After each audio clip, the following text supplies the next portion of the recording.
लगता है बहुत दिनों के बाद फैमिली के साथ मार्केट आया। हाँ सच कहा, बहुत दिन हो गए यार। घर का हाल तो पता है। चाय पिएगा ना? हाँ भाई 2 चाय देना। जागो भाई। ए कबीर, सब कुछ ठीक है ना? आज बहुत दिनों के बाद दिखाई दिया, काफी बिजी हो गया लगता है। अरे ऐसी कोई बात नहीं भाई, अब ठीक है ना? हाँ हाँ ठीक। अरे क्या बताऊँ, गांव गांव घूमना पड़ता है, उसी में सारा टाइम निकल जाता है। अभी कहीं देख लो, मेडिसिन के लिए ही टाउन आया हूँ। मतलब बहुत बिजी है। हाँ भाई आपके पिता के बारे में अभी पता चला, पर आप घर पे नहीं थे। अरे भाई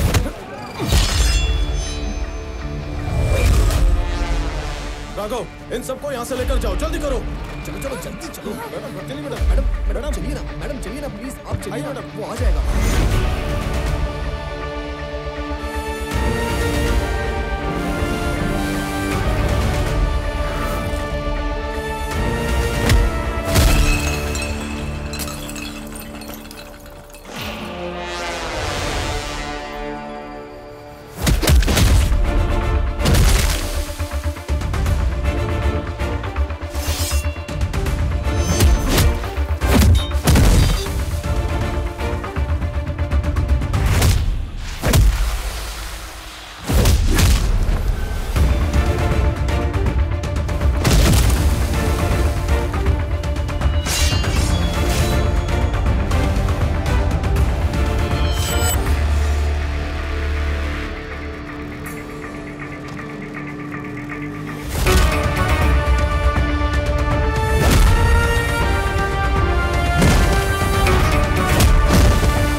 तुझे किसने भेजा?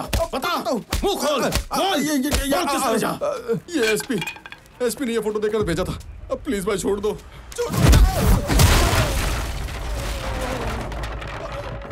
अरे भाई रुको, मैं आ रहा हूँ।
मिसिंग केस के सबूत मेरे पास आने के तुरंत बाद मुझ पर मार्केट में अटैक करवाया गया।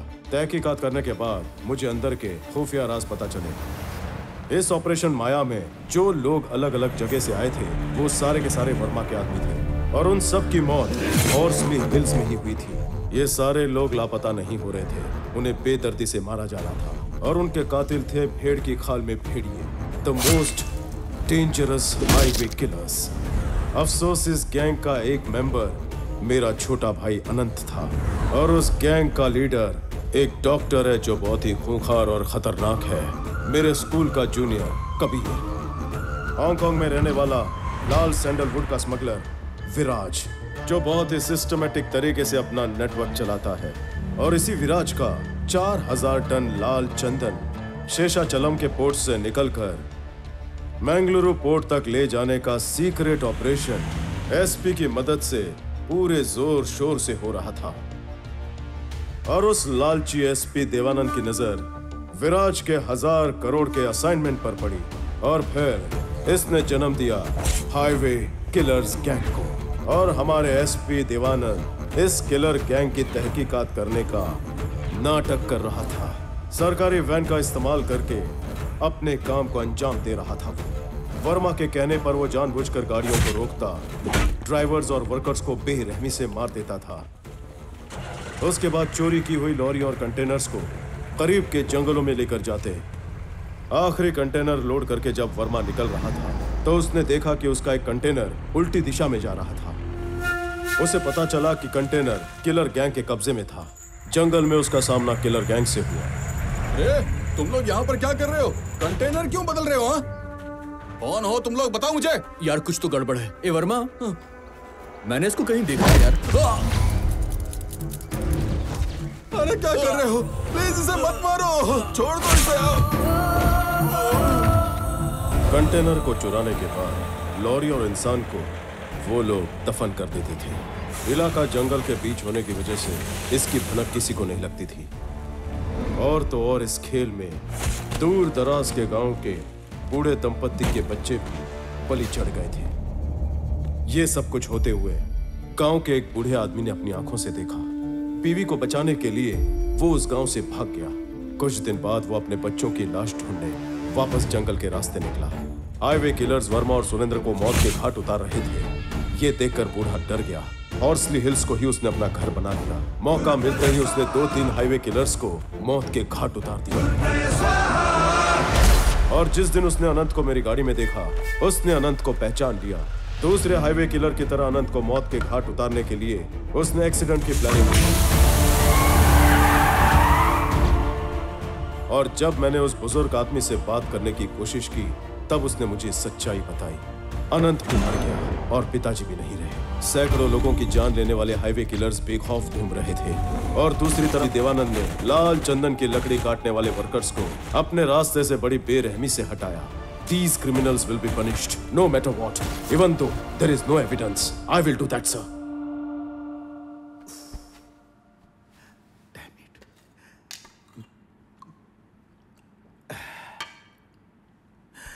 तुम्हारी बात सुनकर मुझे डर लग रहा है। कोई भी सबूत नहीं है। एसपी देवानंद देश छोड़कर भागने वाला है, ये तुम्हारे जिला कलेक्टर किशोर ने बताया। एनीवे, सीएम साहब ने अभी के अभी red sanders anti smuggling task force बनाकर तुम्हें अपने अधिकार से हेड अपॉइंट करने के लिए कहा है। ज्यादा समय नहीं है। कुछ भी करने के लिए किसी से पूछने की जरूरत नहीं। कल ही चार्ज ले लो। नहीं सर, मुझे थोड़ा और टाइम चाहिए। क्यों रामाराव? ये तो इजी है। फिर तुम्हें क्यों टाइम चाहिए? करना क्या चाहते हो तुम? Duty sir.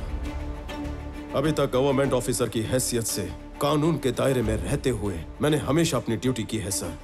लेकिन आज से, इसी वक्त से ये रामाराव अपनी ड्यूटी धर्म के लिए करेगा। मतलब? I am going to hunt them.